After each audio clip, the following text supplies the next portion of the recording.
What's up? Real MVPs, Ricky Widmer here, and welcome into another edition of MVP Sports Live right here. You might be watching us on Twitch. You may be watching us on YouTube. Thank you, no matter where you are watching us. I am joined, as I always am, with my beautiful co-host, Dave Oster. Hey, everybody. Dave, gotta ask, it's in the contract. How's your Thursday been? How's it been, Dave? How you doing? Just another day, Ricky. Same shit, different day. It says right here on the rundown, open the show, ask Dave how he's doing. That's just what we do here. But yeah, another day, another dollar here in this dog-eat-dog world. Unless you invested in GME or AMC or BlackBerry. GameStop? Is that what Elon Musk is calling it? Yep. Because apparently the whole fucking world is rigged. Mm-hmm. Who knew? Who knew the old whites had all the money and the game's rigged? Yeah, which you got to fight the power. That's what some of the people on Reddit are doing, which is fun. I just love watching it fucking unfold. Oh, it's nuts. I did see Pat McAfee talking about today, and I love the disclaimer. That was our whole show. I love the disclaimer of, I do not know what I am talking about. I am out of my realm. Do not take this as advice. But yeah, we're just going to have to see what happens in this fucking world. 2020 was interesting. Now 2021 seems to be like, hey, hold my beer. You know what?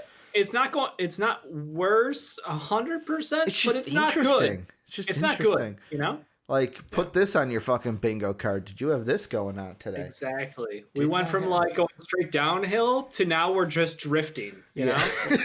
Just drifting. But we got a jam-packed show today. Got Jake on talking baseball. We got a little basketball, a little interesting football going on. Is Ricky going to get angry at the Texans? Who knows? We'll have to wait and see. Is Ricky going to get angry at Dave today? Who knows? We know that answer. Yes. But before we get into everything, housekeeping. Number one, if you're not in the greatest community in the universe, good news. You can get in it now for free. That's our MVP Discord. Link down below. Or / Discord into Twitch chat. Gets you into the best community where you can talk to everyone from the MVP universe about every sport known to man. We have a ton of them. And we're talking about them each and every day. So join that community today. If you want to support us, patreon.com / MVP vids is how you go ahead and do that. You can also throw us a sub on Twitch. Maybe you have your Prime Gaming that you have not used this month. You can throw it at us and get rewarded for doing so. Month. If you haven't used it yet, now's a good time. What, 31 days in January? So what, today, after today, you got 3 days? 3 days? 29, Thursday? Yeah. I mean, we're only live on, well, we might have a gaming stream, but still, who knows? I mean, we got one more day this week. And, well, we've got Sunday, the Royal Rumble, too. The Royal Rumble's on Sunday, Dave. We'll have to see what's going on for that. Is there an NXT show the day before? We got to take over anything? No, not this time. Oh. They've been doing a lot of the things that AEW's doing. But before I get into that, twitch.tv /MVP vids. I was mushing all that up. And then MVP Sports on YouTube. NXT's doing a lot of the things that AEW's doing. We're like matches on like Wednesdays. Yeah, they're like for Halloween they did a Wednesday night that was Halloween Havoc. They did a New Year's Evil. I mean, they are trying to compete against AEW, so it makes sense that they're trying to match them with their nightly pay-per-view shit. The thing they're doing now is the Dusty Rhodes Classics. They've got a men's and then a women's tag team. I like Dusty Rhodes Challenge. I used to love those challenges. The Cruiserweight one was fantastic. Mm-hmm. The women's one was awesome. Like every time they do the challenges, is this one? It's probably gonna be tougher, but open to like outside people, outside the WWE people. I have no because in the past, they used to get a couple international. They'd get some independents, some NWAs, but now it seems like AEW is working with NWA more than they have in the past. But Dave, let's talk about our first topic. It is the NBA, the sport that you love, that you call home. And we're talking about Bradley Beal. And I knew, Dave, this was a topic that you would just absolutely love to talk about, because who doesn't love to talk about Bradley Beal drama and a possible Bradley Beal trade? Yeah, exactly. All of this is circulating because A, the Wizards are a bad team. B, they have a fucking terrible head coach. C, whenever Russell Westbrook is on a team and that team is losing in no real correlation with him, people just want to correlate it with him being on the team, then you're going to have this kind of talk. last night after a loss to the Pelicans where Beal scored 47 points. He was asked point blank if he was frustrated in the post-game press conference where he responded rhetorically, "Is the sky blue?" He then went on to say, "I just hate losing.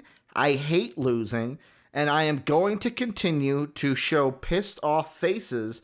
I try to control them as much as I can, but I don't like losing." There was also a quote that NBA Central on Twitter has been throwing out there that Bradley Beal says he wants to stay in Washington. "This is why I stayed. I want to win here. It's tough losing."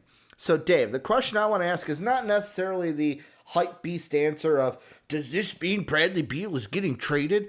I respect the attitude out of Bradley Beal of like, hey, I stayed here for a reason.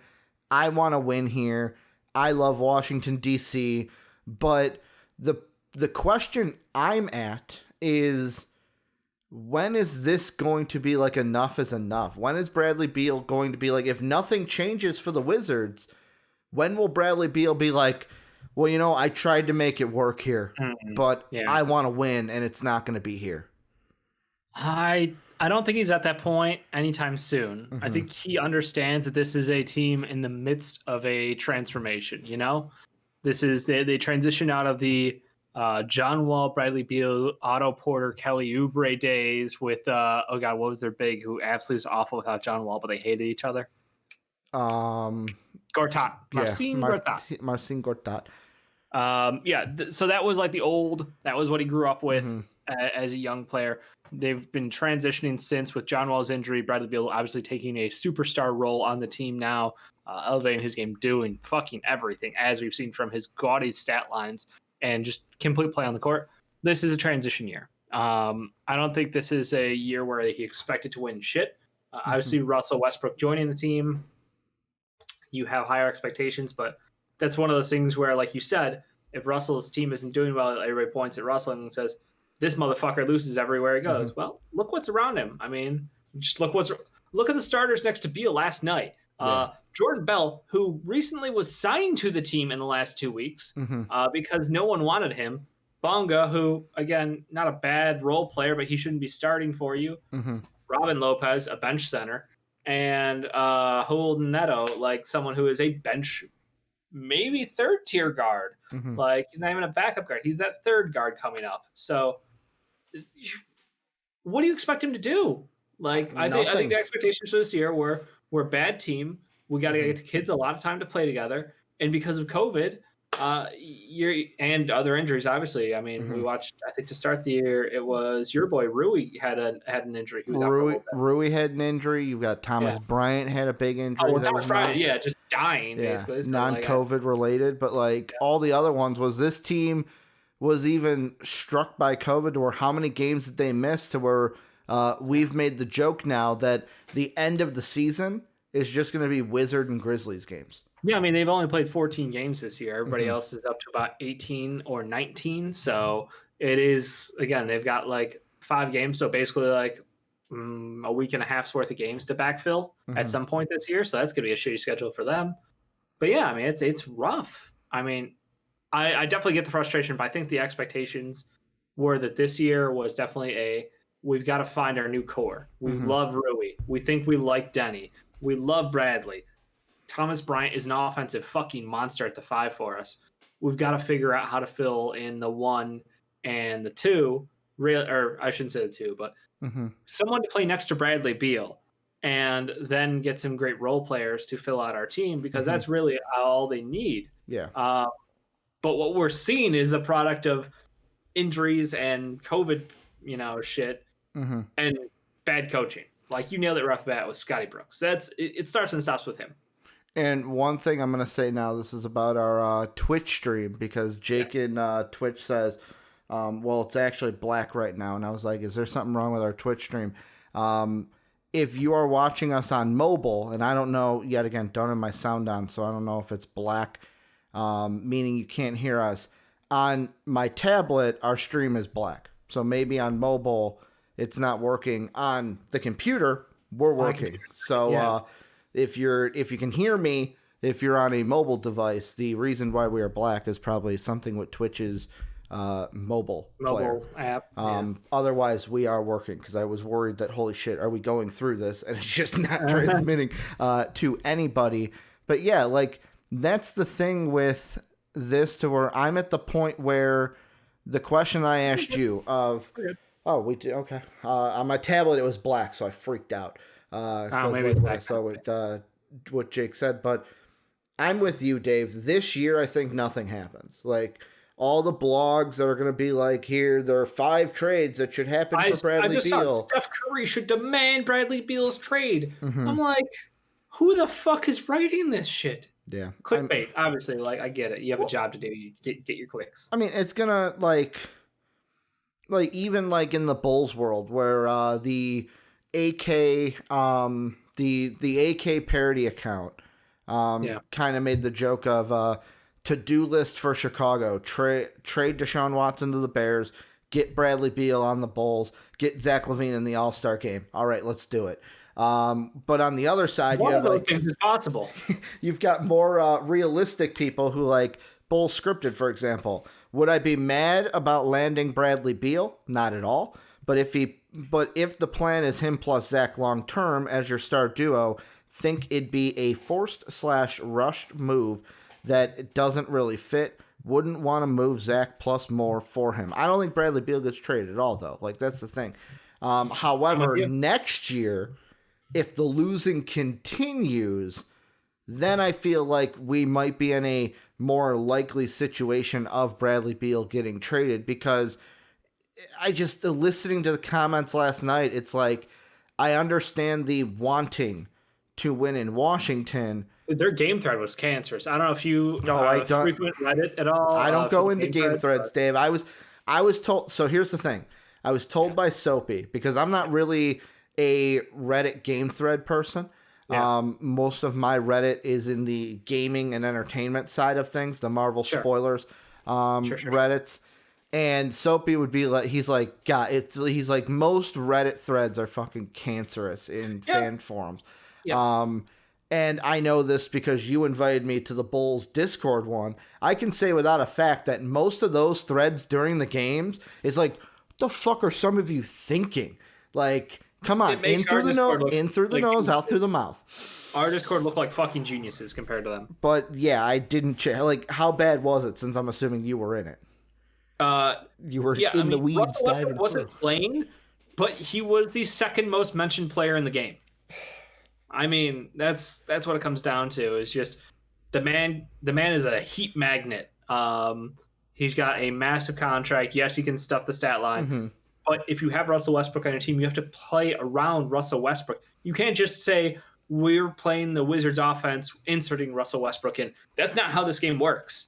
You can't win games doing that, because that's just literally like banging your head off the wall expecting to walk through a doorway. Like, the doorway is not just going to magically appear because you hit your head off the wall a bunch of times. That's not how shit works, guys.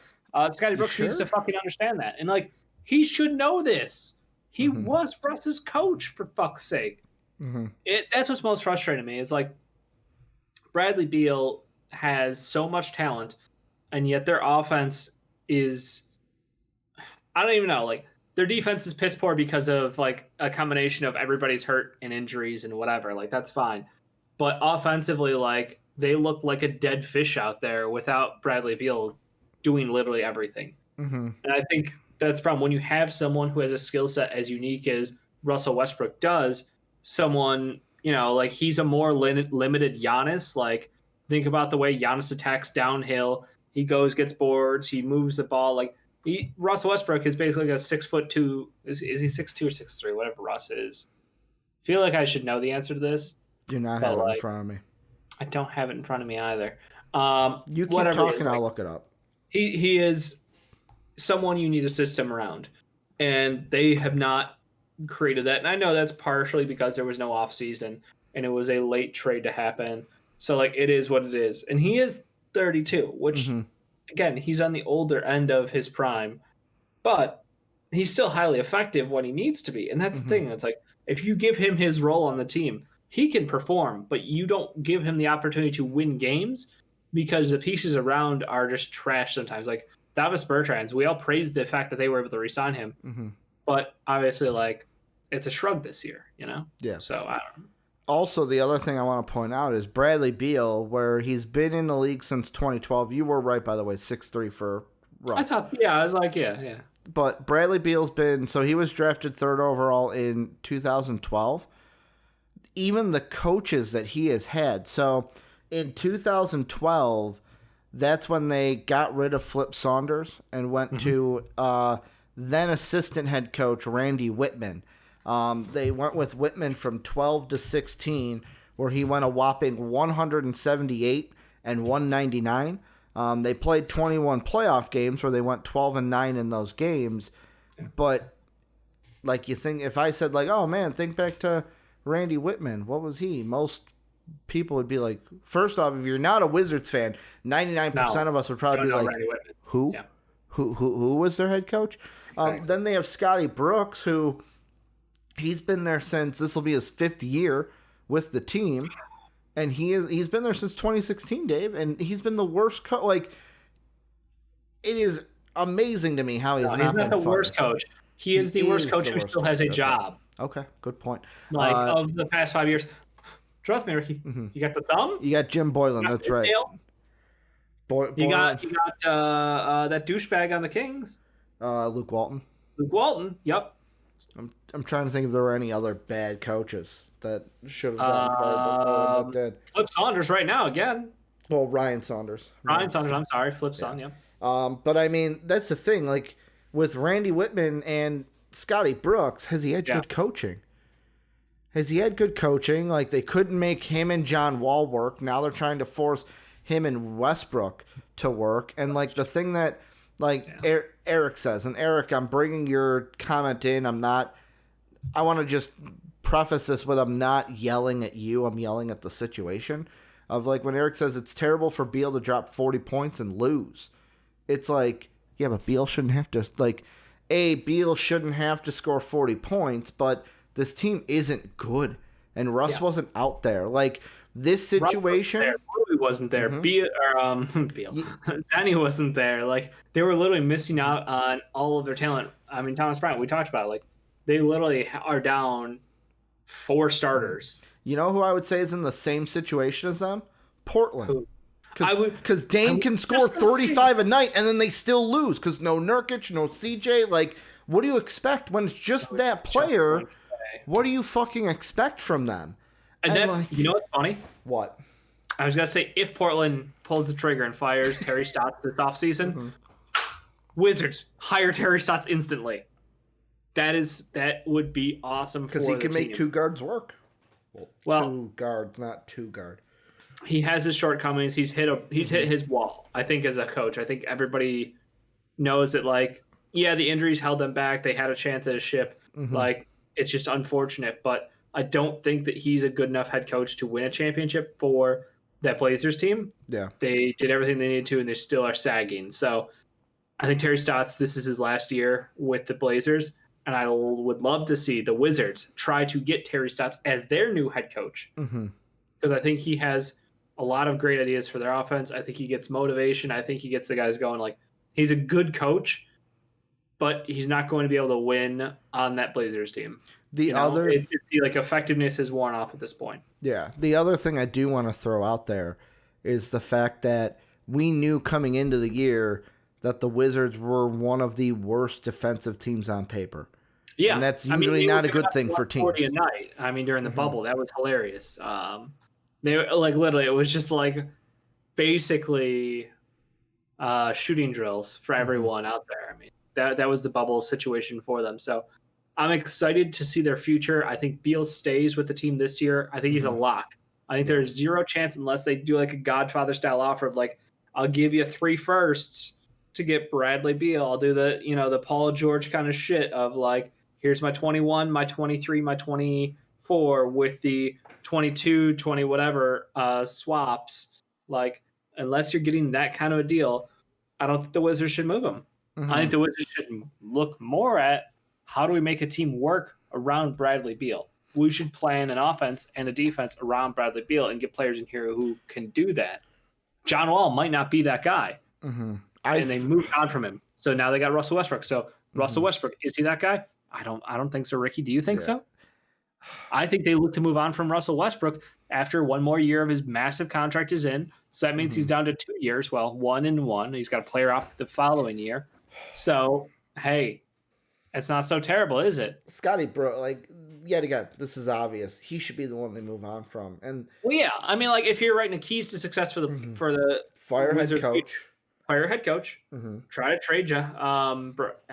Do you so you think there's no way Beal and Westbrook can work together, like at all? I think there is a way. I don't think they will find a way. Okay, it's because I'm on the fact of like, do we have to break them up? Like, no, I know everyone wants to rag on Russ, but we don't have to. I think Russ plays with high energy when he's 100% healthy and motivated. Like, he will force a team to win games that they shouldn't because he can kind of have that carry factor. But, like, it is just frustrating when he's clearly a fish out of water on that team right now. Like, it feels very much like you have the Wizards offense and you have Russell Westbrook doing Russell Westbrook things. Yeah. And that's the problem, is they have not matched. They're water and oil right now.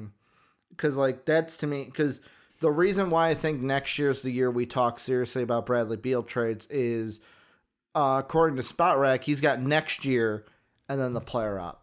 Apparently, from what Spot Rack looked like, this was the last year of his actual deal, and then he signed a 1-and-1, I believe, because they have a year and then a player op.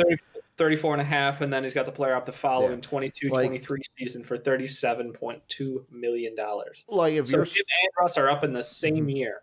If you are Bradley Beal, I could see if you're still frustrated, I may make the power move of like, well, you're either trading me, this is next year, you're either trading me or I'm definitely not taking that player op and I'll just go play for a winner. Like, I'll go play somewhere else, even though that might not be the best thing financially to do. Usually we see players take the money because what can they get in free agency? But if he's that frustrated with losing, he may just say, fuck it, I will take the risk and go sign with someone because I just want to fucking win at this point. Now, Ricky, if we're saying we're targeting next year, what does this team look like with Cade Cunningham on it? What if they're not the number one pick? Evan Mobley, still very good pick for this team. Mobley, I think, is the right pick. But yet again, if they're number one, then Russ is getting moved. Jalen Suggs. Russ is getting moved. There's your 1, 2, 3 picks of this year, probably. Like, if they get, that's what I'm saying. If they get Suggs or Cade, Russ is gone. But if they get Mobley, might not be the worst thing in the world for them. Defense. But yet again, protection. Is Mobley as a rookie gonna help them win right away? That's the question.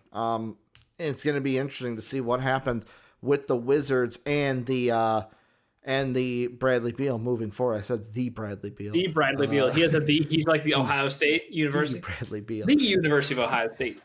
But Dave, let's move on to the football world, and we're not talking Deshaun Watson. Even though Deshaun Watson. No.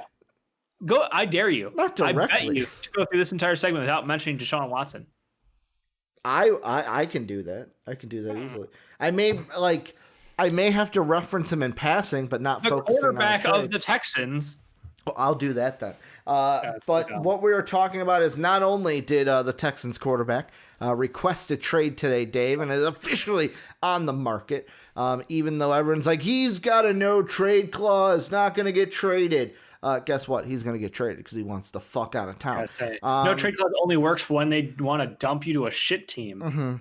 Dave, I will say this, though. The news we are talking about is the Texans hired Baltimore Ravens assistant head coach. He was the wide receivers coach and the passing coordinator of the Baltimore Ravens, David Culley.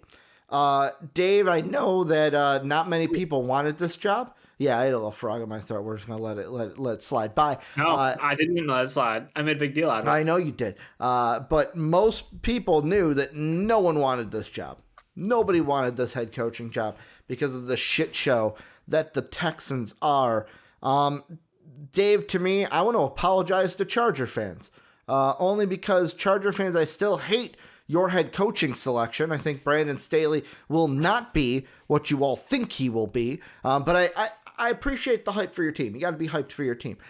Texan fans somebody bring hype in the comment section, because I'm already sitting here, Dave, and by the title of this video on YouTube, Texan fans are not going to like it. I'm already thinking that this guy is going to be a lame duck head coach, where I'm already looking to the next guy who's going to be the head coach of this team, to where, like, yet again, I don't want to hold it against the Texans entirely, because when you have literally nobody to pick from, who do you pick from? That's when you get a guy that has no head coaching experience. I know some may say the same about Eric Bieniemy, but this guy, yes, assistant head coach to the Ravens, but I still don't have confidence in him. You get a guy that everyone is basically like, who?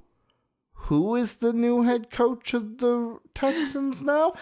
This is the worst hiring of the entire pool of coaches that was out there, and I don't even think he makes it 2 years. Or actually, I don't think he makes it 3 years. He will make it 2 years, get fired, and we will be talking about a new Texan coach after 2 years. I mean, nothing you said was wrong, Ricky. The frustration is warranted. As someone who's not even a Texan fan, it's hilarious. And I understand everything around the situation. Well, I don't understand. I am aware of a lot of things around the situation that are very interesting about the Texans and their search for their head coach. Have you followed through with the Cal McNair and Easterby stuff about religion, though? Yeah, a little bit. I've heard, it was on one of the Hammer Dons, Pat McAfee asked Lombardi about it, and that's where I heard about it. I think today he was going to ask him more of a follow-up. I didn't get to watch today's Hammer Down, but because apparently it was something where it's like he was the team's chaplain, and then he worked his way up that fucking system to where he was more than the team chaplain. I don't know if you have more on that than I do. The very base knowledge I have on it. Very religious. For whatever reason, the Texans are now a very religious organization. Okay. And I mean, like, that's something. That's something that a lot of people don't really love. I know it's Texas and all, but still don't love it. I was going to say, it fits Texas, right? Can't have football without God. Oh, my God. What about your God? I mean, what? Friday Night Lights. Every game in Friday Night Lights, what did they do before the game, Dave? They said a prayer. Then they said a prayer on the field. So maybe it fits the whole Texas thing, but like... Apparently, people are joking that this guy was the first guy to go in there and pray with Cal and Easterby. Like, that's how we got the job. He got on his knees and started praying with them. That must have been the secret. That's why Bieniemy's a heathen. He doesn't respect Jesus. That's why he didn't want the job. I mean, this has got to be the dumbest shit I've seen in a long... Like, Texans fans don't even fucking like it. Like, if you're a team who gets a new head coach, usually there's like people who are like trying to like find some sort of angle. If you like squint hard enough, this could be a good hire for us. Everybody there's like, the fuck did we just do? Like, you see people taking down their fucking Texan shit. You see people burning jerseys. You see memes like crazy about like Deshaun getting out of town. It's like, everybody should follow Deshaun out of town. Like, it is nuts. I mean, this is an organization where I think everybody just wants them to sell the team. I mean, they just scrap the whole fucking group up there. I will say, and yet again, this is me trying to, like, I'm going to play devil's advocate here. I'm going to try to defend the hire. Watch out with your D word there, Ricky. Careful. Yeah, devil's advocate. But I mean, I'll say it all I want. McNair can come at me all he wants. But I mean, the quote that they have in here from John Harbaugh, and yet again, this could just be Harbaugh talking nice about Culley because they spent time together, but he says, David is just a genuine guy, Ravens head coach John Harbaugh said in a text message to ESPN's Ed Warner. He will be who he is every day. He's been that guy every day of his career. I'm thrilled for him. Great person, genuine, full of energy. Here's the only thing I can think of, Dave. Only thing I can think of is, are they bringing him in to be like, hey, we have a culture problem. I don't care if we win games. He's going to fix the culture because of how much of a genuine guy he is, a good guy he is. Because in my mind, you have a culture problem, right? You know who's the guy they should have hired, Dave? The guy who's like a million miles about northeast of where Houston is. Someone who Dave wants to run through a brick wall for. Oh, They should have got fucking Campbell's soup, baby. They should have got the man. Like, that's how you build a culture. That is how you build a culture. And didn't want to get down there and pray with them. And that's another thing. Like, Kyler Murray MVP says in Twitch chat, it's not that Bieniemy didn't want the job. It's that teams don't want Bieniemy. Oh, we're on that shit. I'm pushing that to the side. I think it's they didn't want the job. Bieniemy's a guy that should have a head coaching job, or we at least should see if he could be a head coach. I'm not going to say he's going to be the best head coach out there. But yet again, I believe people when they would say nobody wanted this job because, Dave, I'll ask you, if you were looking for a head coaching job, out of all the jobs that were there, probably for me, the only 2 jobs I would have said no to were the Texans and maybe the Eagles. Yeah, no. That definitely no to the Texans right now. I would take the Eagles job. I mean, you're probably not going to get a lot to say, and you're going to get fucked over, but I mean, still the Eagles. Yeah, I just look at the Eagles job as I'm basically having to save the GM's job, and then if he gets fired next year, I'm fucking gone also. Because a new GM's not going to keep me the fuck around. Yeah, but I mean, like, literally, the news of him being hired broke Deshaun Watson's privacy, basically, and he was like, fuck it. I'll tell everybody, I want out. I want out now. Yeah. Like, that was awesome. Just literally hiring a head coach who he did not like and did not want. That's what got Deshaun, who has been playing nice this whole time. He was doing everything the right way, behind closed doors, being corporate friendly for the Texans. And this was just like, fuck everybody now. You guys really just suck. I love it. I really do love that. That's interesting. Eric says he would not take the Lions job. Like, I know the Lions job isn't there's job. No expectations on the Lions. That's the thing. They literally haven't been they haven't won a playoff game in like 70 years. Yeah. And like with Kyler Murray MVP, I do want to say, because he says, well, obviously has some issues on his interviews. Was talking about Bieniemy. If the Lions hired Dan Campbell over him, 2 points. Number one, I'm not saying Eric Bieniemy is a perfect candidate. I also have been under the impression of like, I always quote when I heard Lombardi talk about it, where he said the thing he talked about is like, he's like, in interviews, they ask you questions where it's like, we're putting you in a situation, what would you do? Maybe they just didn't like those answers. Like that, maybe it's just that they didn't like the way he answered it. Cause like I've been in interviews too, as teaching interviews, and it's just sometimes it comes down to the answer you gave wasn't a bad answer. It just wasn't the answer that such employer was looking for. I get that in their mind. I've given multiple interviews. I've gone on multiple interviews, and on my side too as well, Ricky. And I think that's very true. It's there's not a lot of wrong answers. There's just varying degrees of how much I agree with or like your answer, like or just have confidence in that answer. Yeah. I mean, that's the other thing. You're looking. It's not just the answer; it's the body language. It's how you answer. It's everything that goes into it. You know, if Bieniemy's answer was, well, if we're down by X amount of points in a game and like you have this decision make, well, fuck it, I just let QB go out there and chuck the ball deep because we got Tyreek Hill out there. It's not exactly a hard decision for your team though. Yeah.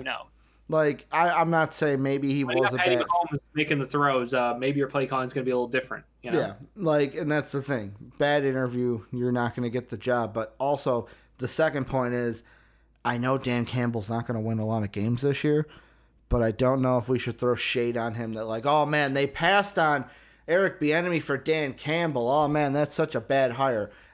Detroit also wanted to go with a hometown guy.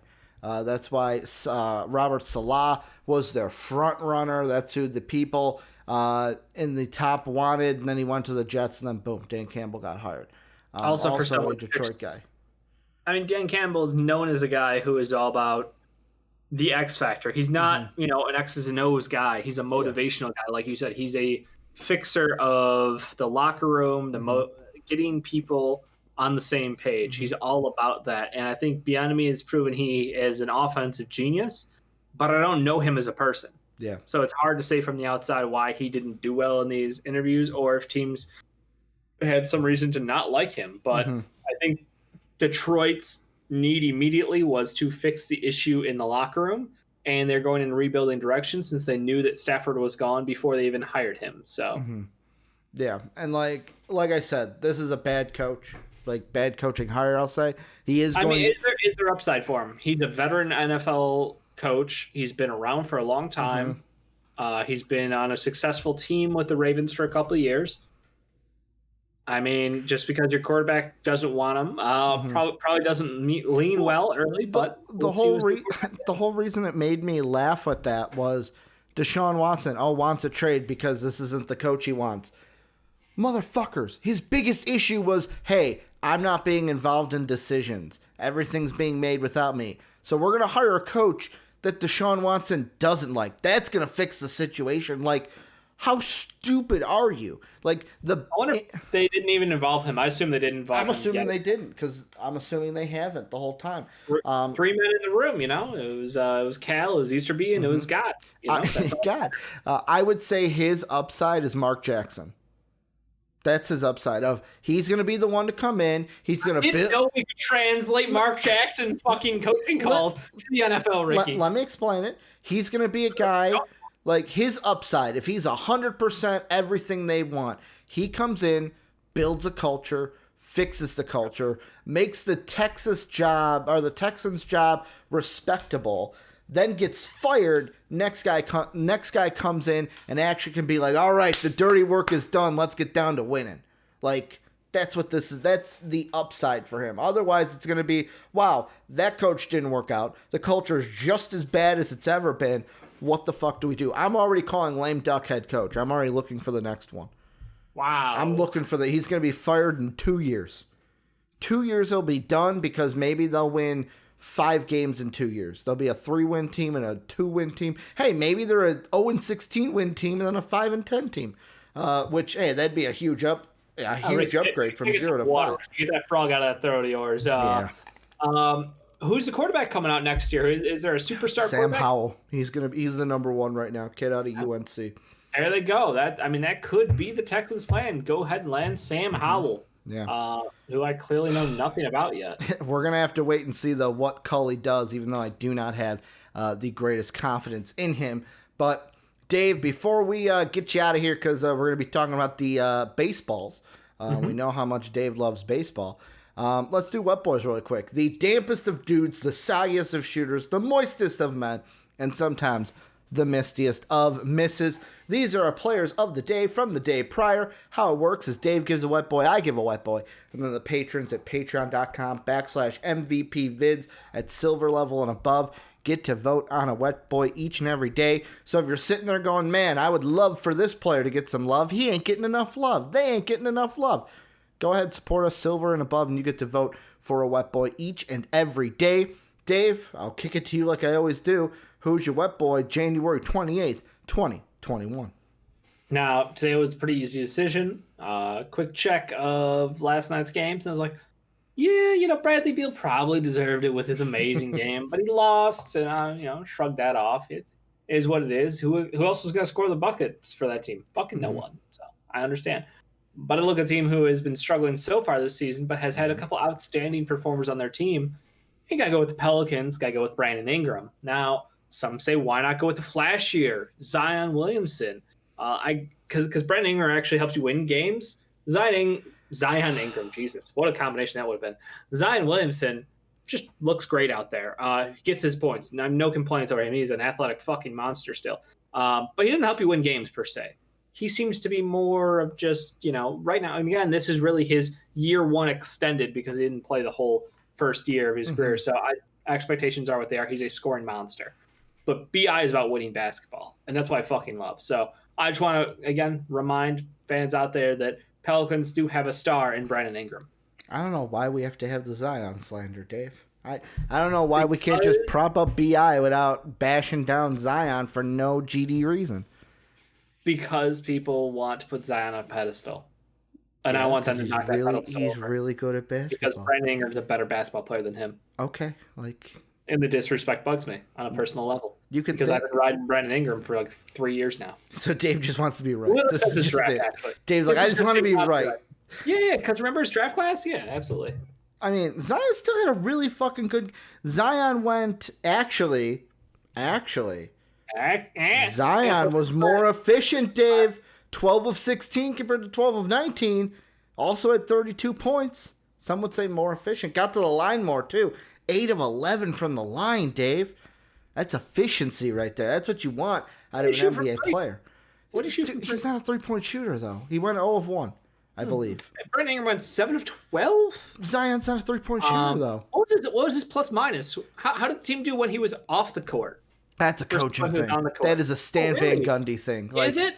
Is there a reason why they played 3 minutes different? 3 minute difference. Is it?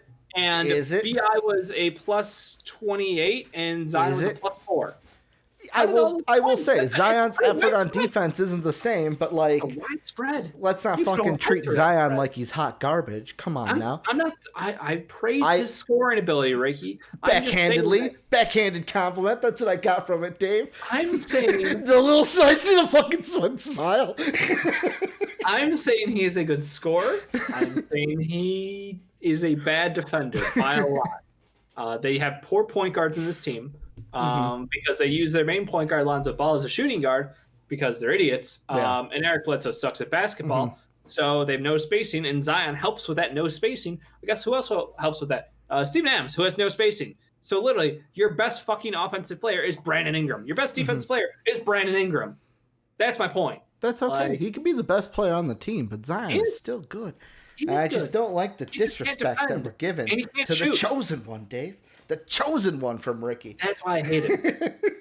But I resent. But my wet boy today, I want to shout out Sky Pippen Jr. Okay, fucking great game against Florida. I also want to give a shout out to college. I almost went with a guy, David, not that David Duke, from Providence, because he had himself a game last night. He will be a first rounder. Yeah, he will be. We will hear Adam Silver say David Duke. And also, I'm going to wait until I give my wet boy to say the other thing that I was going to say. But my wet boy is a legacy wet boy for today, Dave. We've had a couple of these. Joakim Noah has been one. Sean has given one to Nick Collison. Guys who they retire before the show. And it's one of those where they're retiring. We want to basically give an honor to the legacy that they left. That is a wet boy that I am giving today because it comes from the hockey. It is a legacy frozen fellow, and it is Jimmy Howard of the Detroit Red Wings, a staple in goaltending for the Detroit Red Wings during his career, played over 500 games for them, was a thorn in the side of many Blackhawks fans during his time in Detroit because of the rivalry between Chicago and Detroit. 24 shutouts through his career, a save percentage of 91. Seeing that he retired today, I was like, this is one of those, let's give some love on the career of Jimmy Howard. Don't have a lot of NHL wet boys. But yeah, Jake kind of does have some crazy eyes. But we are still going to give him, I'm going to give him a legacy wet boy, Jimmy Howard with the wet boy today for an outstanding career with the Detroit Red Wings. How long did he play? He played, let's see. Jimmy Howard. Also, is it weird that he retired? Was he actually on a team this year, or because their season started a week or two ago? Yeah, so. I don't think so. He was a second-round pick. He was drafted in 2003. Damn. Yeah, he was a second-round pick, 34th in the round, 64th overall. Hell of a career. And he played 543 games. Also, I just want to call it now. I'm calling my shot, Dave. I got to make sure they won. They're up by 3 right now, and it's not scoring. Actually, fuck it. Arkansas is about to upset the number 3 team in the nation, UConn, 90-87. UConn's first loss of the year in women's basketball. So I'm just calling it now. Chelsea Dungy is going to be a misty miss tomorrow. So, just wait for it. I'm calling my shot now that she's going to be a misty miss. But the patron wet boy, Dave, they went with someone who some think should be an all-star. Some think is having a very good career, but should still be traded off his team. Oh, Zach LaVine. Close. Tobias Harris, Dave. Tobias Harris. He had a game winner. Toby getting the wet boy. Winner over the Lakers. The 76ers upsetting said Lakers, where even Joel Embiid calling LeBron a bitch. Well, I love Joel Embiid's shit talking. Mm-hmm. That will never get old. They did shit their pants a little in the fourth quarter. They did. Well, that's what LeBron will do. LeBron will come back for you. That lineup, Schroeder, Caruso, KCP, LeBron, AD, that shit's good. Yeah. That's just good. And 76ers played sloppy basketball. So I love the idea of two of the top teams in the NBA face each other. We got a great game out of it. And yeah, Toby, who I think has been the surprise of the year, if I'm being honest with you. Like, we've watched so much good basketball, and I did not see him being this efficient, this useful, this much of a key piece of success for the 76ers this year. No, I didn't see it. Like, he has been all year. It was the year started. Al Horford gets traded, then Tobias Harris. It's the Toby's got to go. Toby's got to go, and he's kind of having himself a season where I saw Jake had his MVP voting today. He put it on Twitter, and guess who was there, Dave? Tobias Harris. Oh, he's wrong on that front. But yeah, it's biggest Toby fan out here. That's a Jake fan. Doc plus Toby makes sense. Seth Curry plus Toby made sense. Shake plus Doc made sense. Like, it all, I understand why it's all happening. I just didn't see it coming because, I expected Ben Simmons to be able to, shoot the fucking ball. Really? Maybe 2022.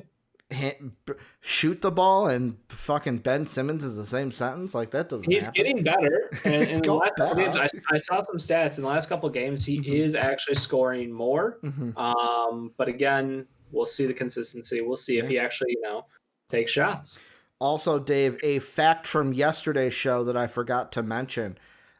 Because of you, there is now a 3 person tie at the top of the NBA records for Wet Boy of the Year so far. Malcolm Brogdon has joined Joel Embiid and Zach LaVine at the top with 3 Wet Boys this year each. Deserves it. He's an all-star this year. So you got Zach, Brogdon, and Embiid. But that is going to do it for Wet Boys today. And Dave, great show. Great show as always. I know that love talking the baseball, so that's why Dave's going to go get some pizza. Did you get the stuffed or the Sicilian? I couldn't order. Remember the website's down. So right. You got to call it. I call it in now and wait patiently. 30 minutes, Dave. That's all it's going to take. About 30 to 40 25, 30 minutes to show up. 25, 30 minutes. Wait. I guess when we said 7 o'clock, Ricky meant 7 Central. But hey, Yeah. Sometimes that happens, Jake. I tried to get this motherfucker started early. He just was not here. At least the Sixers aren't playing tonight, right, Jake? Hey, after last night, after nearly having an aneurysm, goodbye, Dave. Oh, okay. Bye, Dave. I was like, what is he doing? Jake, how you doing today? Fantastic. Fantastic. After last night, W. I'll let you talk for a little bit about Toby. You are the biggest Toby fan that I know right now. You voted for him for the All-Star game. Of course I did. No bias there at all. What are you talking about? No bias at all. Not only did 2 of the Toby votes come from Sixer fans, like, that's just going to be a thing. But you know what, Jake? Before we get into our baseball discussion that we have, we're talking about All-Stars, right? And to me, Jake, there's only one All-Star when it comes to grooming your family jewels, and that's MANSCAPED. The sponsor of today's show, MANSCAPED, sponsored MVP Sports Live tonight for you guys. They are the best in men's below-the-waist grooming. MANSCAPED offers precision-engineered tools for your family jewels. MANSCAPED is trusted by over 2 million men worldwide. Join the movement for all your below-the-waist grooming needs. The Lawnmower 3.0. What do you think, Jake? If this was on an all-star team, would it be the 1, the 2, the 3, the 4? What position is the Lawnmower playing out there? It's got to be the center, right? Number 5, right in the middle. It's got to be right in the middle. It's protecting the paint. You know what I'm saying? Or in this case, protecting the taint, Jake. It's protecting your taint down there, making sure it's all nice and smooth. You don't got any swamp nuts going on.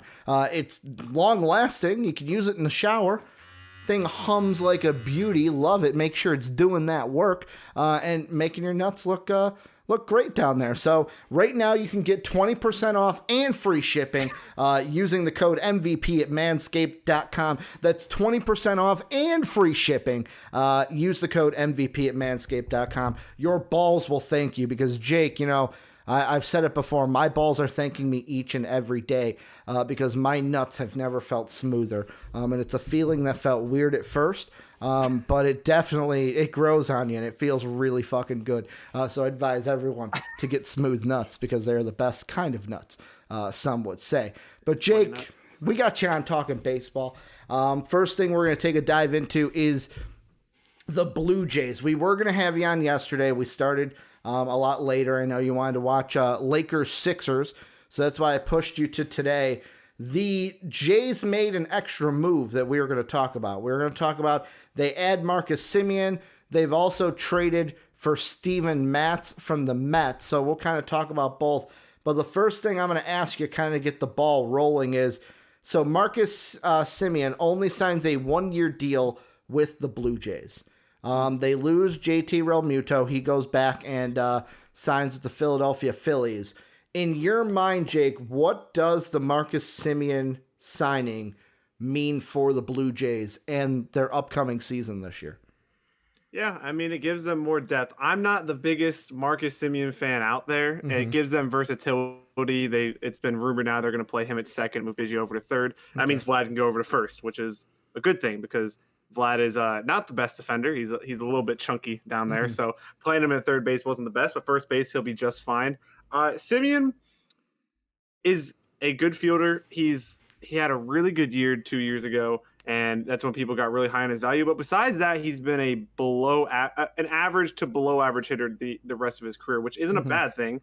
It gives the Blue Jays options, which is now they have platoons in the outfield they can do. They have platoons in the infield they can do, and they've added starting pitching like Matz, like you said. Semien's not a bad deal. It's a 1-year deal. It's low risk. It's $17 million. It's whatever. People got caught up in the number because how much money he got, and yeah, it was a lot of money, but it's a 1-year deal, so it's almost risk-free. And if he hits like he did 2 years ago, then holy crap, you got to steal. But if he doesn't, it's a good veteran to bring in on the team, gives them options on the infield, and allows them to move Vlad over to first. Yeah, and I mean the money for that is $18 million for the 1 year, because like to me, I was a little confused, to be honest, because when I was putting the rundown together, I was playing COD beforehand, and you were like, oh man, the Semien and Realmuto news happened, and I thought that I heard you say that Realmuto signed with the Blue Jays.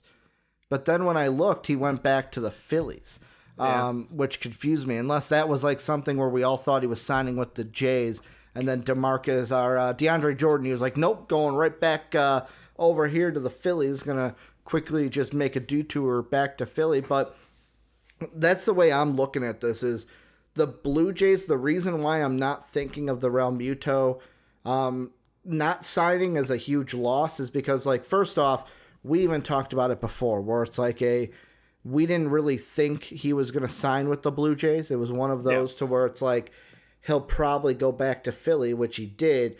And by getting Marcus Semien, like you said, if he goes back to the good years he was having, then yeah, this is a steal of a contract. But if he has a bad year, the Blue Jays can either do one of two things in my mind. They can just ride out the year and just say, like, let's say the trade deadline comes up in July and they're like, well, you know what, we're just going to hope he gets hot for the playoffs and just kind of run with it that way. Or they can say, hey, if we want to try to flip him for something, because maybe there's a team out there that has a guy on a longer contract that is a better player, and they're like, hey, we can take Marcus Semien off your hands and he's off the books at the end of the year and we don't have to worry about that, then maybe that's something that they can look into as well, depending on how he's playing. But to me, it's at least the Jays got something for their bats to add to George Springer. And like you said, it mixes up their infield to where now you can put Vlad Jr. at first base, which works out for everyone. To me, the Steven Matz one is more interesting because we talked about this team with pitching. We talked about how there was, are they going to get Trevor Bauer? Then it was like, okay, the Dodgers kind of entered the race for Trevor Bauer. Now we're talking about, we'll hit it in a little bit, of the Mets are now in the Trevor Bauer sweepstakes. So like as more teams come in, I see that sweepstakes as the Blue Jays just move down and down the pecking order. To where, like, to me, I feel like this is the Jays admitting, all right, we're probably not going to get Trevor Bauer. Let's go ahead and get somebody that we can add to this rotation and help us out. Correct me if I'm wrong. Oh, uh-oh. We lost him. I'm going to have to move him in. You didn't hear a word I said, did you? No, I heard. No, it's one of those things, and then it cut out. Sorry. Okay, yeah, that was my Discord because I was like, "Damn." But yeah, it's basically with me. Like I said, this is them saying they're going to lose out on Bauer. Am I wrong? Yeah, I mean, I don't know if this so much signifies losing out on Bauer. I think Bauer was a pipe dream to begin with, and when they go out and spend the $18 million on Semien, you kind of knew they weren't going to get him at that point. That's a lot. If they were going to give Bauer money, Semien money, and Springer money in one off season, I mean, they're just swinging their you know what out and slapping it down on the table. They're smooth ball thanks to MANSCAPED, right? Hope they're using MANSCAPED. Matz is a solid pitcher. It's interesting bringing a lefty in against the AL East against where most of the lineups are right-handed predominant lineups. Yeah. So it's a good depth move. I think Matz is a high upside, low risk move. I mean, if he doesn't work out, again, it's the same thing as Semien. If he doesn't work out, he can be gone after this year. He's on a 1-year arbitration contract, so it's not a big deal either way. They needed to go out and get some type of pitching, whether it was an elite pitcher like Bauer or somebody like a Steven Matz who can just come in and plug the hole. Yeah. I like how Dave rolls with it. Jake pauses for it and goes, "Acknowledge it, please. Acknowledge my pun." Well, he can come in and plug the hole and be solid on the back end of the rotation. And like I said, he's a low risk because if he doesn't work, he's gone next year. Because I mean, the next guy we're going to talk about too, the Jays are apparently in the running for. Also, JD brings up a guy like Odorizzi. Says, but if anything, the Jays can ride out with their current rotation and then make a move at the deadline depending on how the season is going. I expect the Jays to be active at the deadline because I feel like this is a team making moves to make sure they are competitive in the playoff picture, but every move they make, I'm still going, you're not complete. You are not done. And it kind of goes back to the adage, you always have to keep making moves almost to stay better. Like, look at the Cubs where it was like, hey, we're a good team. We can run it back. Oh, wait, no, we need something more. Let's go make a trade for Aroldis Chapman. Let's go make this trade over here to bring in X player. You're kind of always tweaking things to get that perfect roster. But last thing I wanted to kind of throw your way, Jake, because last conversation we had about the Blue Jays, we actually had a commenter give a comment. Comes from Marie L. And I wanted to see, Dave loves reacting to the comments. I want to get your thoughts on this, where she says, hello, the Jays are going to be a powerhouse young team for the next decade. So Bauer would be stupid not to go there. The Dodgers might win over the next several years, but they won't be able to compete with the Blue Jays over the next decade. Jake, with you being the baseball guy, I wanted to get your thoughts on that. Are the Jays going to be a powerhouse over the next decade? I mean, that's a bit much. I would say they're going to be a very good team, but to say that the Dodgers won't win out in the long run, I mean, you look at guys like Seager and Bellinger and Betts who are all still in their 20s. I think the Dodgers will be all right. I think the Blue Jays fans need to. I know this isn't a lot of Blue Jays fans. This is just one delusional one. They need to taper their expectations. They're still not the best team in the AL East, so they need to, before they start talking about going out and beating the best team in the NL, maybe they should worry about actually being better than the team in the AL East. Like I said, the Blue Jays are doing it smart. They're slowly building. They're not tying themselves down to long-term contract with a lot of people besides Springer, but Springer is worth it. But like Semien on a 1-year deal, Matz, who's not extended beyond this season, they're going to have money to spend next offseason and the offseason after that. It's not a 1-year fix. They're plugging gaps every single year now, and you see that with their free agent signings. And then maybe in 2 to 3 years, they become World Series contenders if the young players keep progressing like they have and they continue to spend money like they are this offseason. Yeah. And one of the guys that I mentioned that the Blue Jays are in the running for, that we'll talk about next, is Justin Turner. Because This was on Tuesday. On Tuesday, Twitter was kind of set ablaze because we learned the 4 teams that were in the running for Justin Turner, and 2 of them we knew. The Dodgers, the Blue Jays, they were kind of at the top. The one that's most interesting to me, and this was what kind of sent Twitter ablaze, Jake, is the Brewers are one of the final teams to get Justin Turner. Like, to me, I was looking at that and I was going, because I thought I had just read something the other day that their ownership and their like GM and everything might be looking to move on from Christian Yelich. If I understood, like, why would you look to move on from Yelich if you're going to try to add Justin Turner? Like, those 2 moves don't make sense to me. I think this is the classic, just like the Red Sox have done this offseason. They are leading the league in interest.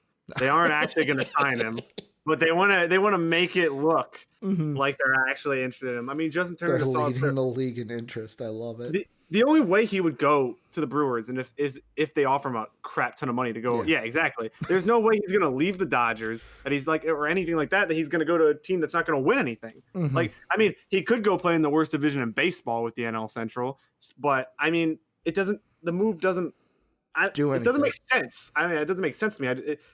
For Justin Turner and for the team, it makes 0 sense unless, again, they're just going to offer him a shit ton of cash. And then he'll be like, you know what? I got my ring. Now I'm going to go relax in Milwaukee and have 0 pressure on me. Yeah. To me, though, it's like basically it's the not the Brewers. It's the Blue Jays and the Dodgers. Like, I know that the article that I was looking at said 4 teams. I'm trying to find the other team because the article I had did not say it, but like really it's the Blue Jays and the Dodgers that are front runners, right? It's just him deciding, do I stay in LA where I've played the last several years and try to go back and win another ship with them, or do I try to go to this hot new young team in the AL and try to win over there? Nationals, that's the other one. Thank you, RHJ. Again, I think he'll probably end up going back to the Dodgers because I think he goes back to the Dodgers and he starts again. Yeah, and the Blue Jays would be interesting because they would probably rotate DHs, and then they'd have so many options at that point. The Dodgers would have the Blue Jays would have so many different lineup combinations that they can use. I think he's probably just using the Blue Jays' interest to draw money up from the Dodgers. Just a little, not that the Dodgers have problem paying money. Yeah, clearly. That I just think he's going to probably sign a 1-year deal back with the Dodgers, and it'll be just like it usually was. Because, like, it's funny. Even JD says, JD Blue Jays fan says, I don't think the Jays will go after him now. Yeah. First reply that I see on John Heyman's tweet about it, where the first comment is from Blue Jays fan account. And it says, Jays, please don't sign him. To where it's like, I don't even know if the Jays want him now. The Nationals are interesting, but, like, if reports are that he wants to go to a contender, I don't know if the National, like, if that's the case, it's only the Jays and the Dodgers, because Washington might make the playoffs, but they're just the Washington Cubbies at this point, right? I mean, they're just the Washington 2.0 Cubs, getting Lester, getting our former third base coach. That was what and Schwarber. I was trying to decide their manager, what he was with us, because I think he was our third base coach or our hitting coach or something like that. And then they also got Schwarber, the Schwar Daddy. So they're just the Cubs of the East now. You really think that the Nationals are going to be contenders? Discord. Yeah, I can hear you. Now I can't. Go ahead, Jake. I can hear you. Okay, you can hear me? All right. I wouldn't totally write off the Nationals. They've kind of like acted like they're going to give it one more run, which I don't, obviously that usually doesn't work, but I mean, he'd get probably the same amount of playing time on the Nationals as he would with the Dodgers. It probably just comes down to money at that point. I think, like I said, I think he just goes back to the Dodgers at the end of this, but the Blue Jays, like JD said, that doesn't really make much sense. But again, if he's on a cheap 1-year deal, it's probably one of those things where the Blue Jays were just throwing interest out there. And if they can bring him cheap, then why not? And the Nationals is probably just about the same thing. I mean, the Nationals have made a crap ton of moves, bringing in Bell, bringing in Lester, bringing in Schwarber. They seem like they want to give this core with Strasburg, Scherzer, Soto, Trey Turner, Robles, one more go with it, and then after this year, it'll probably be the end of it. So I mean, I wouldn't write off the Nationals. I think he just goes back to the Dodgers, but the Nationals are going to be, I don't know if I want to say a good team, but an interesting team this season. Yeah, and like I agree with you at the end. Dodgers are probably where it goes, but yet again, could surprise. Could be like, hey, you know what? I ain't getting the contract I want from you. I'm going to go to the Jays. But yet again, it's like JD said, do they even want him now after the moves that they made? The next big one has to do with Trevor Bauer. We talked about him in the past. Jake, there has been a new challenger that has entered the arena. It's no longer just the Jays and the Dodgers. It is now the New York Mets, and many people that I see are saying they are the leaders, to add Trevor Bauer. Do you think that Trevor Bauer, in the end, ends up with the New York Mets across the city from your favorite team and ends up in Queens? Let me first say this. Fuck Steve Cohen. Okay. All right. Gotta say that first off. If everybody knows what's going on right now with with the stock market and all that, fuck Steve Cohen, first off. Second off, I don't really understand the Mets. I mean, I get the Mets with Trevor Bauer, but I don't really understand. I've made my opinion pretty clear on Trevor Bauer. I think he was a good number 2 to number 3 for his career. He balled out in a shortened season, and now people want to pay him close to Garrett Cole money. The reports are it's not over Garrett Cole's AAV, which thank God, because if somebody was going to pay Trevor Bauer $37 million plus a year, we're going to have some discussion with some general managers in a few years. I mean, a 3 to 4 year contract for Bauer is not bad. If it's anything over $120 million, $30 million a year for 4 years, I'm going to question it at that point. The Mets would be very interesting because I think that's actually the second best landing spot for him behind the Dodgers, because fucking Dodgers, they just spend money like it's nothing. The Mets with DeGrom, the best pitcher in Major League Baseball, at the 1, and then Trevor Bauer at the 2. I mean, that's something. I mean, that's scary. That's where I think Trevor Bauer is at his best, and when he's not the number 1 in a rotation. Because even, I mean, he won the Cy Young, blah, blah, blah. But Sonny Gray and Luis Castillo gave him protection in that rotation this year in Cincinnati. It wasn't like he was the number 1 getting thrown out there, which if he was on the Blue Jays, I know Hyun-Jin Ryu and all that. He's a solid pitcher, but he's not a number 1 like a Jacob deGrom, like a Walker Buehler, like a Clayton Kershaw, like somebody like on the 2 other teams that are interested in him. So I don't know. The Mets, I guess they're just, fuck it, let's spend more money at this point. And with not getting Springer, I think the Dodgers are the best landing spot for him because, I mean, I wish I was a Dodgers fan at this point because it's just like, oh, there's a free agent. Oh, yeah, we're interested. Yeah. I mean, it's interesting with them. I'm going to be interested more not where he lands, but how much money he gets because especially in this offseason where contracts seem to be a little bit dimmed down, besides George Springer getting $150 million. Yeah, I mean, it's just been a weird offseason. Do you think he because that's the thing. Like, we talked about this with the Dodgers when they were interested in him, because to me, there's still questions of the Yu Darvish as well, where it's these guys where they had great seasons last year. They were in the Cy Young race. Like, my question with Bauer, and this is just in general, is can he replicate what he was able to do last year? That like lightning in a bottle season that it seemed like he had, that it seemed like Yu Darvish had. Like, can both of them replicate that, or is this going to be something where he had a lightning in a bottle season? Somebody like the Mets or the Dodgers. I agree with you. If I am Bauer myself, I'm picking the Dodgers over the Mets based on one reason. And Dave says this about the Miami Heat all the time, is the Dodgers can kind of do the Pat Riley syndrome of look at the well, in this case, look at the ring that I have on my finger, and look at the World Series appearances that I've had recently, the NLCS appearances. What the Mets say, hey, well, we went in 2014, right? Or was it 2015? One of the two. The Mets were 2015. Like, hey, we went to the World Series that year and lost. Throw your hands up. Like, and that's not me ragging on the Mets, because I would like the Mets to be good, even though that year I was like, fuck the Mets, because they were playing the Cubs in the NLCS. I just feel like if I'm Bauer, I'm going with the Dodgers. They have the more, like, if I want to go to a contender, that's where I'm going, because sadly the Blue Jays are out because they're up and coming and they haven't had the same style of success. But like same thing with the Mets. It's like, where have you been lately? To where, I know your bullpen is, or not your bullpen, your rotation is ridiculous, but the Dodgers are actually going to the World Series, not just making it to the playoffs sometimes, and sometimes not even making it to the playoffs.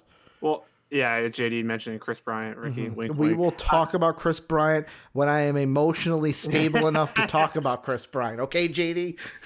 I do want to point out RSJ saying the Dodgers' largest free agent signing since the Friedman era started is Pollock. Okay, you can say that, but they went out and got Manny Machado in a trade. Didn't sign him, but they went out and got him. It's not. I should rephrase that. When there's a player available and they are superstar Either caliber, trade or free agency. Yes, and they just signed Mookie Betts to a 12-year. I don't even remember how much money. A lot of money After trading for him. Yeah, so don't tell me that they don't. That's not its old take. They spend ridiculous amount of money. So. Trevor Bauer. Wait, what were we even talking about? I was just saying that like I don't see why he would sign with the Mets. The Mets. There was and then can he replicate his Cy Young performance? Somebody doing what he did over a 60-game season is impressive, but when you add another 102 games to that, that is over probably 10. That's 10 more starts at least for him. That's a lot. And I don't know if I have confidence in him to pitch a sub-2 ERA for another 100 games. It's just I don't think it's realistic for him. What is realistic for him is being a solid, one of the best number 2s in a rotation in the major leagues. I don't know if he's, like I said, I don't know if he's ever going to be your number 1 on a team that's going to win a World Series. So the Mets somewhat do make sense of their culture change and Steve Cohen, blah, blah, blah, blah, that they've brought in. He's spending money and he said, if I don't win a World Series in 5 or 6 years, I'm a failure. Well, I guess we're going to see him be a failure in about 5 years. The Dodgers, though, consistently winning, consistently being great, and consistently showing they're not being stagnant. They continue to go out and get talent. They continue to want to get better. This ownership, Friedman, that he brought in, they continue to want to win World Series. And they finally got there this year. And you know what they're showing is they don't want to stop. With being interested in Bauer, they are interested in DJ. They don't want to stop. They want to keep winning. So bringing Bauer to that team with Clayton Kershaw, he's still a great pitcher. He's still elite, but he will be on the decline eventually. You have Walker Buehler and Bauer as your 1-2 in that rotation going forward. I mean, that's fantastic. Would Bauer be the 3 in that rotation? Because with the I'll ask this: with the Mets, would Bauer be he'd be the 3 behind Carrasco, right? Or no, it would be DeGrom, Syndergaard, Bauer, Carrasco, or Carrasco, Bauer. No, I think it would. I think Carrasco. Wowzer here. I think he's actually probably the 5 because you have Stroman. You have Stroman in there who didn't pitch last year. Good point. Who's probably still. It'd be DeGrom, and then Bauer, and then probably Stroman, Cinderblow, and then Carrasco. Cinderblow. That's what I'm just telling you. I mean, with the Dodgers, it doesn't even really matter. You just throw out Walker Buehler, Clayton Kershaw, and Trevor Bauer on a 1-2-3, and good fucking luck. Yeah. At that point, I mean, either team is going to be good. I just think it's very hard to not want to go to the Dodgers as a player and as a coach or whatever. They just have a consistent winning culture, and I know they only won one of the World Series, but they're there every single year. So it'd be hard to say no to them. I think Bauer probably wanted the Padres originally. But the Padres are smart, and they said we don't want to spend that much money. We'll just go get Darvish and Snell. Because did they back out before they got those 2, or they backed out after? I don't know. There was never actually declared interest from them. Okay. So, I mean, there definitely probably was, but it just never, I don't think it ever came to a contract offer. Yeah. The last thing I'll say about it is I think he picks the Mets or the Dodgers in the end. Like I said, Dodgers over the Mets, only because of with the Jays too, that I'm going to throw in there is maybe this is an old baseball take from me, but how many times have we seen a pitcher go from the NL to the AL and get rocked? But like last year absolutely rocked. There was a DH in the NL last year, so I guess but again, there might not be a DH in the NL this year, which is just stupid. But it is what it is. It is what it is. To each their own on that one, Jake. I also don't want Mets fans thinking I'm slander or Dodgers or Padres or Yankees fan. But there'll always be the little brother in New York. So, I mean, it is what it is.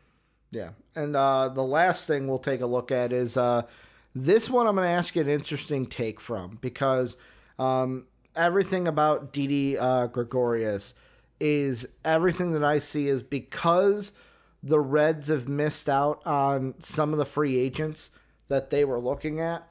Everything that I see from the Red blogs right now is that because Bauer looks like he ain't coming back, like the Reds aren't even in the discussion. Is Didi Gregorius, Jake? Is it basically Didi or bust for the Reds this free agency? Like, is he that important to the Reds? Yeah. In order for them to say, holy shit, we got something. Like, if they don't get Didi, is it Reds hitting the panic button for this year? I mean, I don't know if it's so much the panic button because they've basically been pretty vocal that they're trying to cut salary with their entire team. But they just let Freddie Galvis walk, and now the only starting shortstop left on the free agency market is Didi. Both of these teams, the Phillies and the Reds, need Didi Gregorius, or they need to trade for a shortstop. There are other shortstop options out there to trade for, but obviously it's going to cost an arm and a leg to go get a guy like Trevor Story. So to sign Didi for, I would assume he's going to sign a 1-year deal somewhere because I feel like if somebody would have offered a multi-year deal, he'd already be signed by this point. Yeah. Or maybe he's leveraging both teams' interest. It's just very hard for him because both of these franchises have not wanted to spend money this offseason. Besides the Phillies sign JT back, which is a shocker to a lot of people because it was pretty evident that their GM came out and said that we lost $300 million. No, $3 billion. Didn't he say? It was some ridiculous amount of money that they definitely didn't lose that we might not be able to sign JT back. Good for Phillies fans. They finally signed one of their best players back. They still have a bunch of carcasses out there in the bullpen. But, I mean, hey, it's progress. The Reds are a team that are going to obviously lose Bauer. They lost Freddie Galvis. They have good young talent, Aristides Aquino, Nick Senzel, Jesse Winker, those kind of guys. They need a shortstop. They've needed a shortstop for years now, and Didi was there, I think it was like 7 or 8 years ago. So plugging him right back in almost works. I don't understand how the Reds don't get this deal done unless the Phillies come in and offer him more money, obviously, which would be a travesty for the Reds. Yeah, I'm on the side of it is a Didi or bust for the Reds. And the reason why I say that is this year I feel like the NL Central it's basically, how do I want to put this? It's basically the Reds for the taking. And the reason why I say that is you look at the Central. The Pirates are going to be at the bottom because the Pirates are god-awful and they're a young team. And they're just going to be the bottom dwellers of the NL Central. You have the Brewers, who are surprisingly, to me, tapering off quick. Where I thought they'd be in the race for the Central longer than they have been, especially like when you see guys like Kane and Yelich out there. They made those splashes to try to make a World Series run. Doesn't seem like it's working for them. So, to me, those two are at the bottom. Cubs, then, to me, are the third team in the NL. Like, they might even be worse than the Brewers. Let's be honest with you. Central. You said the NL, and I was like... yeah, in the NL Central. Thank you for clarifying that, because someone in the comment section would be like, Cubs are totally not going to be third in the NL. That mean they probably have to win their division. What they're not going to do, because they're fucking the Ricketts are just selling everybody. Bryant's going to be gone. Lester's gone. Well, Lester was kind of old anyways. Schwarber's gone. Like, they'll probably trade away Anthony Rizzo, who's the leader of this team. Like, they're just getting rid of everybody. To where, like, to me, it's the Cardinals and the Reds. Those are your front runners for the Central this year. Cardinals, I even have an asterisk by because the only reason I put the Cardinals up there is like they just seem to always be up there. You know what I'm saying? I was going to say they just always are in the 1, 2, and like 3 is where like, oh man, that was a bad year for the Cardinals. Where like with the Reds, I feel like you have to get a free agent like this. You have to do something in order to help you win this division, because that is going to be your best bet if you want to make noise in the playoffs. Now, do I think this team with Didi competes with the Dodgers? No. But you can't think about that right away. You got to think about getting into the playoffs, winning your division. That's the first step. Didi can help you do that. Yeah, I mean, people don't want to hear that, but winning the division and just getting to the playoffs is a win for a small market. I don't know if Cincinnati's a small. Yeah, it's somewhat of a small market. It's just I hate owners like the Brewers and like the Reds that act like they want to compete for a year. Like the Reds did last offseason. They full on went in with this, we are competing. We're going to get Trevor Bauer. We have Sonny Gray. We have Luis Castillo. We're spending the money to get people. And then as soon as they don't make the playoff, whoa. I'm sorry, guys. We're going to have to cut salary and we're going to have to trade everybody. I mean, Sonny Gray's not with the team anymore, right? No, he is. He is? Okay. I thought I saw he is. something that he got moved. No, they were listening to offers on him and Castillo. okay. They had talks with the Yankees about Castillo, and they asked for Gleyber Torres. What? Dude, bring Gleyber back to the Central. Know what I'm saying, man? Imagine how much he would haunt Cubs fans. And then the Cubs trade for him. That we'll give you Chris Bryant for Gleyber Torres. Oh my gosh. I mean, they went out and they got Castellanos, and they did all these moves, and they got Moustakas, and then they're like, "Oh, we didn't make the playoffs. Give up after 1 year." Jeez. It sucks. I mean, it sucks for the Reds fans. They also have Jesse Winker, who was on fire last year. Yeah, it's just go and get Didi. Offer him 1 year, however much money he wants, and just get it done. You're not going to be over the 210. Don't worry about that, owner. You're not going to have to pay that luxury tax. Just the Reds, they're obviously, like the commenter said, they're not trying to compete. They've made that pretty obvious that they're not trying to. But it's the NL Central. This division sucks. Like this division is terrible. You get to play the Pirates like 4 times a year. All right, it's terrible. And the Brewers are in that same position where they acted like they wanted to compete, didn't make the playoffs. Whoa, guys, got to sell the roster. It's frustrating. Is the Central going to be how we used to look at the old AL West? It's like the NFC East football this year. Yeah, but like I think like the old AL West, like this was before the Astros were in that division, where it was always like the teams in the West were just like, or it's just like wow, you've got the Rangers, or like way back in the day, the Mariners, like, wow, they're at the top. Everyone else is dog shit, though. Like, I could see that being the thing where it's like, wow, the Cardinals are winning the division, and they're going to probably win the division because they're multiple games ahead of everyone else. Oh my God, this division behind them is just total shit. I think it's almost how we used to look at White Sox fans used to look at the AL Central. When you have the Twins and the Athletics up there, you're like, wow, they're both going to be in the playoffs. Wow, they're both going to lose. They both suck. Like, you mean the Twins and the Indians?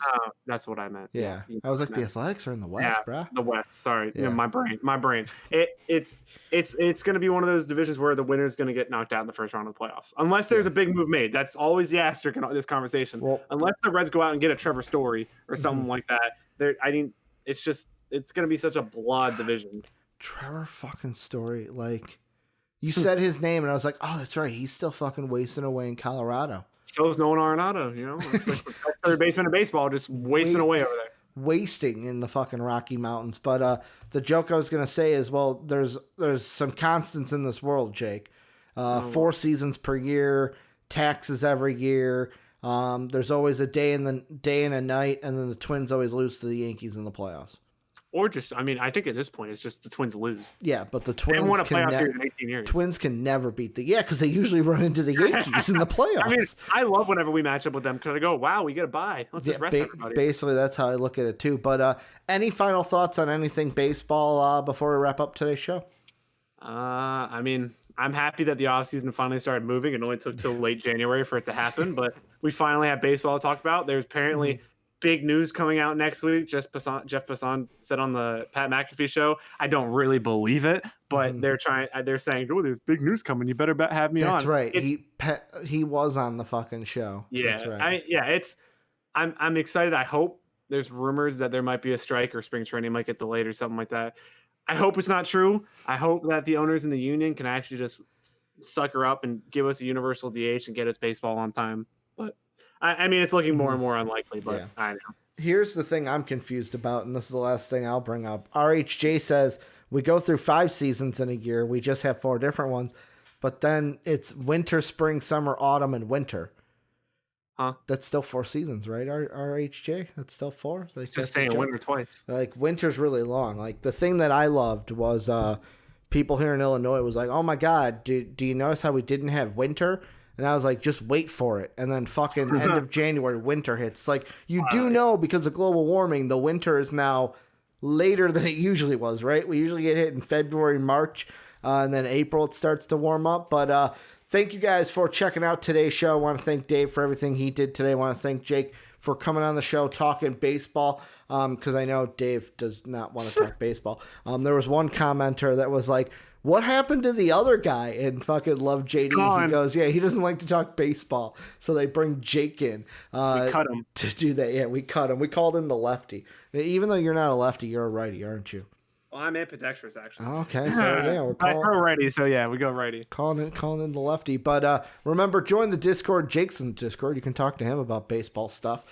Link down below or ! Discord in Twitch chat. If you want to support us, check out patreon.com/MVPvids, or you can throw us a sub on Twitch and get rewarded for doing so. Thank you to the sponsor of today's show, which was Manscaped Lawnmower 3.0. Go ahead and get one, 20% off and free shipping at manscaped.com using the code MVP. We're on Twitch every Monday through Friday, twitch.tv/MVPvids. We're on YouTube at MVP Sports. Dave and I will be back tomorrow to wrap up the week. Thank you guys for being as great as you always are. And as always, have a good day, everybody.